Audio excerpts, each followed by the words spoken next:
చిన్నతను ఆకలేస్తుందని ఏడుస్తాడు. అప్పుడు పెద్దతను, నేను చెప్పాను నాకు వద్దని, నువ్వు వినలేదు అంటాడు.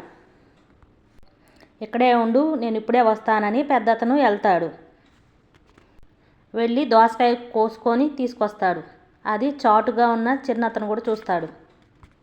పెద్దబ్బాయి దోసకాయ తెచ్చి తమ్ముడికో ముక్క తనో ముక్క తీసుకొని తింటారు. కానీ చిన్నతను తన ముక్కలోని కొంచెం భాగం ఇంటికి తీసుకొచ్చి వాళ్ళ అమ్మకి ఇస్తాడు. అది దీని సవతి తల్లి తలకు వాసన కట్టుకొని, అంటే తలకు క్లాత్ కట్టుకొని గుమ్మానికి అడ్డంగా మంచం వేసుకొని పడుకుంటుంది. అప్పుడే ఆమె భర్త వచ్చి ఏమైంది అని అడుగుతాడు.